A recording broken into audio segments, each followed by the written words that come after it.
हरिशंकर परसाई का बड़ा व्यंग है, बड़ा प्रसिद्ध व्यंग है। क्या कह गए हरिशंकर परसाई कि दिवस हमेशा कमजोर का मनाया जाता है, जैसे महिला दिवस, अध्यापक दिवस, मजदूर दिवस, कभी थानेदार दिवस नहीं मनाया जाता। अब खैर इस पर सबकी अलग अलग राय हो सकती है, लेकिन आज है अंतर्राष्ट्रीय महिला दिवस, तारीख है 8 मार्च। और ये जो तारीख है ये सियासी तौर पर भी आज की तारीख में बड़ी महत्वपूर्ण तारीख है, क्योंकि दिल्ली चुनाव में बीजेपी ने, ये स्पेशली अगर मैं कहूं प्रधानमंत्री नरेंद्र मोदी ने खुद ये ऐलान किया था, ये गारंटी दी थी कि 8 फरवरी को दिल्ली में बीजेपी की सरकार बनेगी। और 8 मार्च को यानी आज से अंतर्राष्ट्रीय महिला दिवस के दिन से महिलाओं के खाते में, दिल्ली की सारी महिलाओं के खाते में 2500 रुपए आने शुरू हो जाएंगे। और बाकायदा जो अल्फाज थे वो भी मैं आपके सामने रख दूं कि किन अल्फाज में प्रधानमंत्री नरेंद्र मोदी ने यह गारंटी दी थी। उन्होंने कहा था दिल्ली बीजेपी ने भी यहां की बहनों को हर महीने 2500 रुपए जमा करने की गारंटी दे दी है। ये गारंटी पूरी होगी, ये मोदी की गारंटी है। और आप लिखकर रखिए 8 फरवरी को दिल्ली में बीजेपी की सरकार बनेगी और 8 मार्च को अंतर्राष्ट्रीय महिला दिवस है। 8 मार्च तक दिल्ली की बहनों के खाते में 2500 रुपया पहुंचना शुरू हो जाएगा। और यह बात कई रैलियों में कही गई, जरा सुनिए। पहले मैं उसी बयान से आज शुरू करती हूं। क्या कहा था प्रधानमंत्री नरेंद्र मोदी ने? मैं दिल्ली की बहनों से कहूंगा कि आप अपने बैंक से पता कर लें कि आपका फोन नंबर आपके बैंक खाते से लिंक है या नहीं है। नहीं है तो लिंक करा लें, ताकि आपके फोन पर भाजपा सरकार बनने के बाद मैसेज आएगा कि आपका पैसा जमा हो चुका है।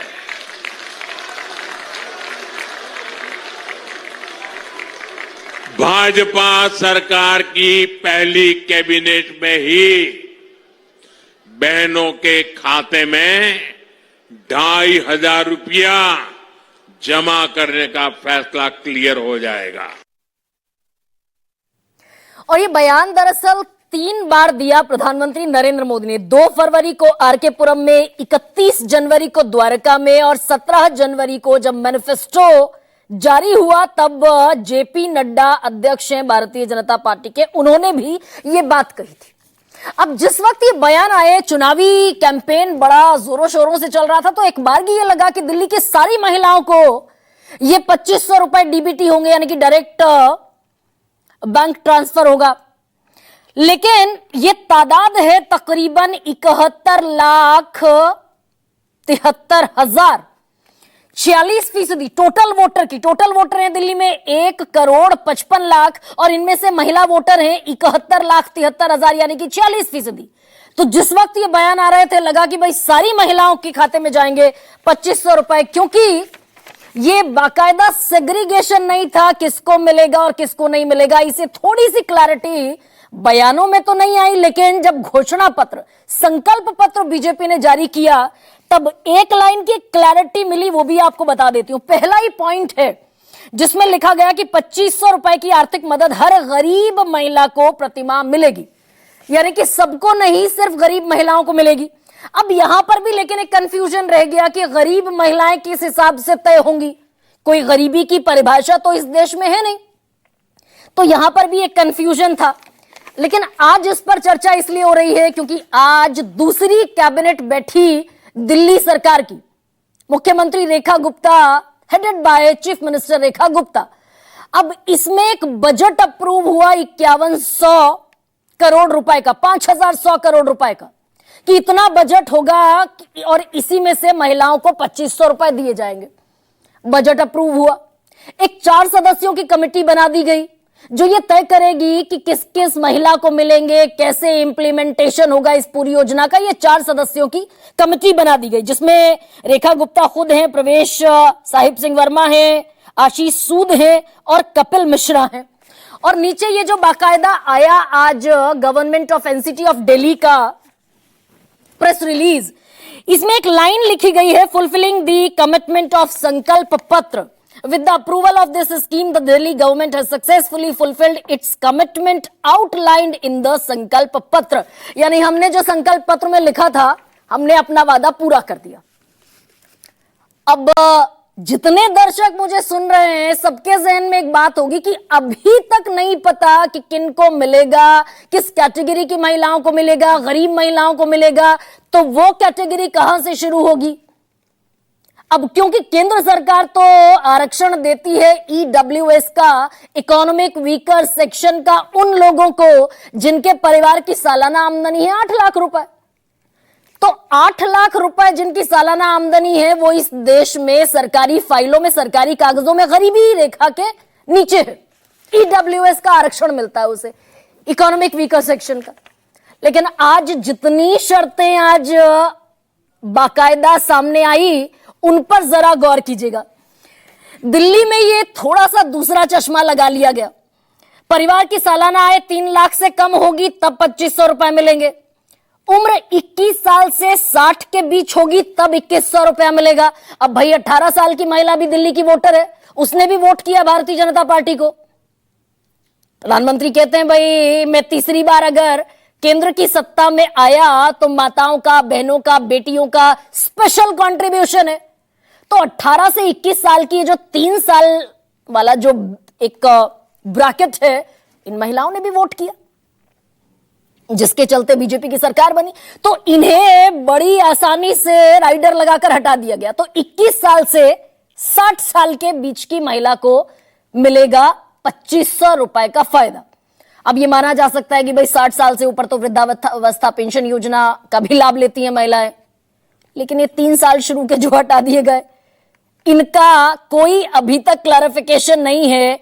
और अलावा इसके एक और पॉइंट ये है कि महिला, जैसा मैंने कहा, कि कोई और सरकारी लाभ ना लेती हो।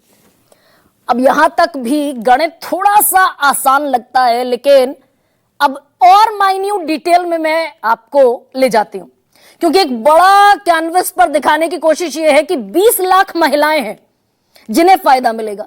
वोटर कितनी है महिलाएं? वोटर हैं 71,73,000, मोटा माटी 72 लाख महिलाएं वोटर। फायदा कितनों को मिलेगा? फाइनल स्टेज तक पहुंचते पहुंचते कितनी महिलाएं इस राइडर से परे हो जाएंगी? तो मैं 13 साल पहले चलिए, आखिरी जनगणना हुई थी 2011 में, और ये 2011-12 का आंकड़ा है। इसका सोर्स है दिल्ली सांख्यिकी हैंडबुक। आंकड़ा यह है कि दिल्ली में शहरी इलाके जो हैं वहां पर 16.46 लाख, यानी कि 16,46,000 गरीब हैं। गांव के इलाके में 50,000 गरीब हैं।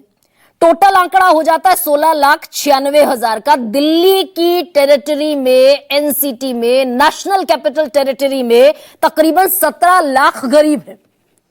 अब इसमें आधी महिलाएं मान लीजिए और आधे पुरुष मान लीजिए। 9.91%, तकरीबन 10% गरीब है।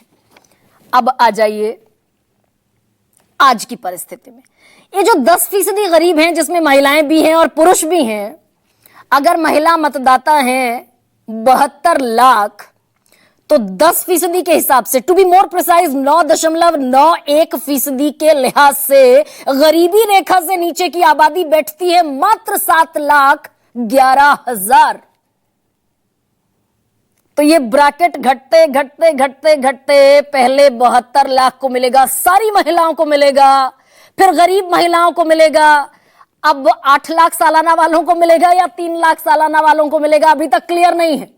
और अगर इस परिभाषा के हिसाब से मैं चलूं तो तकरीबन 7 लाख महिलाएं सिर्फ इस ब्रैकेट में आती हैं। अब जी खोलकर वोट दिया दिल्ली की महिलाओं ने, सरकार बन गई, महिला मुख्यमंत्री भी मिल गई, रेखा गुप्ता।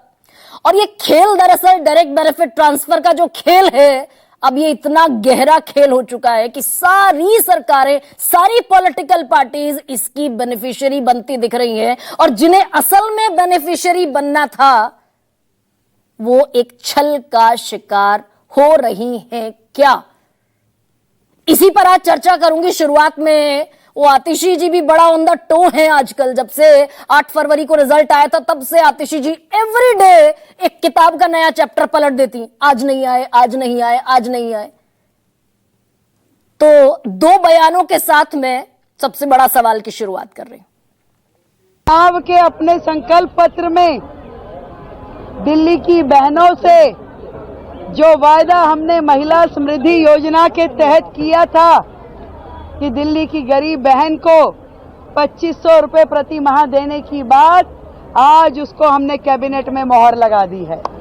आज भारतीय जनता पार्टी की दिल्ली सरकार ने ये साबित कर दिया कि वो मोदी जी की गारंटी नहीं थी, सिर्फ एक जुमला था, जुमला। 8 मार्च को दिल्ली की महिलाओं को खाते में तो 2500 रुपए नहीं मिले, उनको तो एक स्कीम भी नहीं मिली।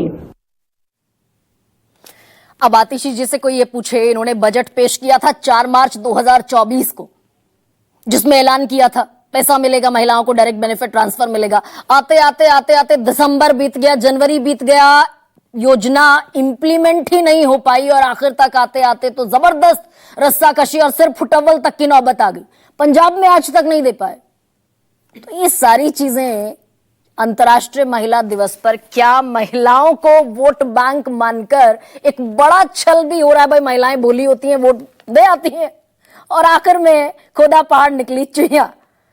तो आज का सबसे बड़ा सवाल आपके सामने रखती। 8 मार्च को खाते में नहीं आए खटाखट, सिर्फ वादे किए फटाफट, और आधी आबादी में भी गुणा भाग, क्योंकि खजाने में लगी है आग।